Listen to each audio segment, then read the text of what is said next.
If you've ever asked yourself, should I rent or buy a home? You're not alone. It's one of the biggest financial questions of our lives, and one of the most debated. For decades, people have said buying a home is the ultimate wealth-building move. But is that still true in 2025? With sky-high home prices, rising mortgage rates, and skyrocketing rents, the answer isn't as simple as it used to be. So, what's better for your financial future, renting or buying?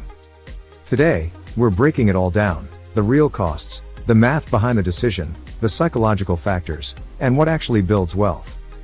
By the end of this video, you'll know exactly which choice is better for you, and how to make it work in today's economy. Welcome to Smart Dollar Mindset, the channel where we help you achieve financial freedom with smart money habits and investing strategies that actually work. Let's get started. Why this debate matters more than ever: owning a home has always been considered part of the American dream. But here's the reality: in 2025, the housing market looks very different than it did 20 years ago. The median U.S. home price is over $400,000, nearly double what it was in 2010. Mortgage rates hover between 6% and 7%, a big jump from the 2 to 3% rates we saw during the pandemic. Rents?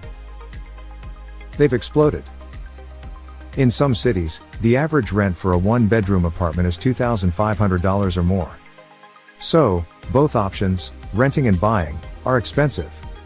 But which one actually helps you build wealth? Let's start by breaking down the myths. Myth number 1, buying is always better. For decades, people have said, renting is throwing money away. Buying is an investment. That sounds great, but it's not always true. Buying a home can build equity, yes, but it also comes with huge costs most people ignore. Property taxes, maintenance and repairs, homeowners insurance, closing costs, interest on the mortgage. When you add all that up, buying can be far more expensive than people realize. Myth number 2, renting is financial suicide. The idea that renting is throwing money away is misleading. Why? Because you're not throwing money away if renting gives you flexibility, saves you stress, and frees up cash to invest. If your rent is lower than a mortgage, and you invest the difference, you can build serious wealth as a renter. The real question isn't, is renting bad? It's, what are you doing with the money you save by renting? The key factor, building net worth. Here's what really matters. Which option increases your net worth faster, buying or renting and investing? To answer that, we need to look at the numbers. The math: renting versus buying in 2025. Scenario 1, buying a home price, $400,000 down payment, 20%, $80,000 mortgage, $320,000 at 6.5% interest. Monthly payment, principal and interest, about $2,022. Property taxes, $300, insurance, $150, and maintenance, $300. Total monthly cost, around $2,800. Over 30 years, you'll pay $320,000 in principal, about $407,000 in interest plus taxes, insurance, and repairs. Total? Over $800,000 for that $400,000 home.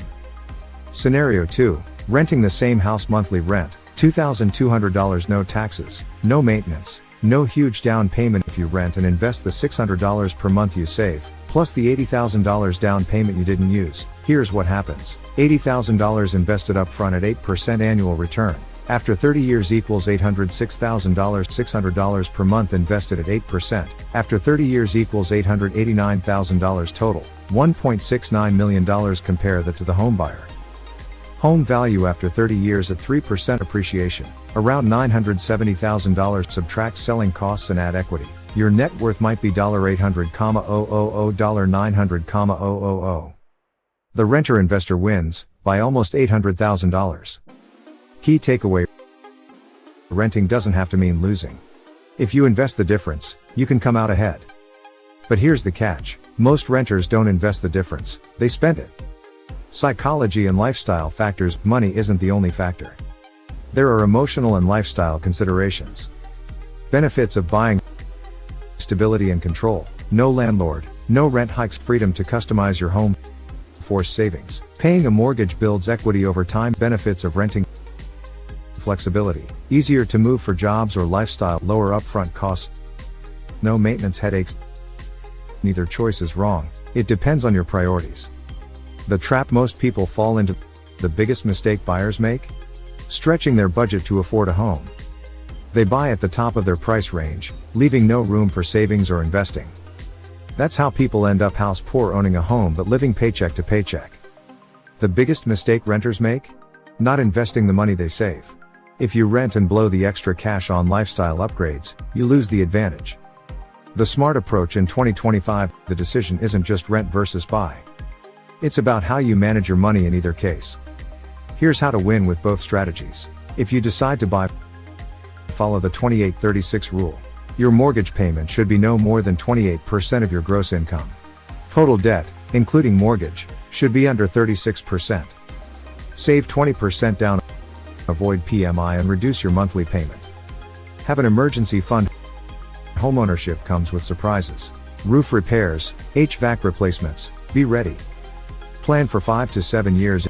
If you're not staying at least 5 years, buying may not make sense because of transaction costs. Don't stop investing. Even as a homeowner, you need to keep contributing to retirement accounts. If you decide to rent, invest the difference. This is non-negotiable. Set up automatic investments every month. Max out retirement accounts. Take advantage of 401k matches and IRAs. Create a home fund.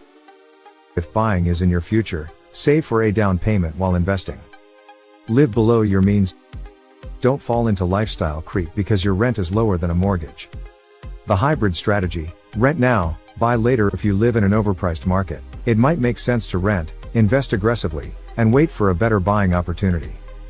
This strategy works if you invest consistently while renting, you're saving for a down payment without rushing into a bad deal. Real life example. Emily versus Brian. Emily buys a $500,000 home in 2025.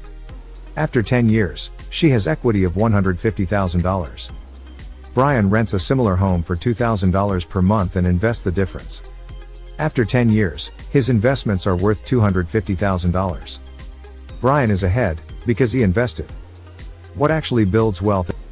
It's not about renting or buying, it's about spending less than you earn, investing the difference, staying consistent for decades. A house can be an asset, but only if it doesn't keep you from investing in other assets. The bottom line: there's no one-size-fits-all answer. The right choice depends on your goals, income, market conditions, and discipline. But here's the truth: buying a home is not a guaranteed wealth builder. Renting is not a guaranteed wealth killer. Your habits matter more than your housing choice. If you take nothing else from this video, take this: if you buy, don't overextend yourself. If you rent, invest aggressively. That's how you win, no matter what you choose. Final thoughts. In 2025, the housing market is challenging, but the fundamentals of wealth don't change. Control your spending, invest consistently, play the long game. If this video gave you clarity, share it with someone who's struggling with this decision. And subscribe to Smart Dollar Mindset for more smart money habits and investing strategies that lead to financial freedom. Your future wealth depends not on whether you rent or buy, but on what you do with your money starting today.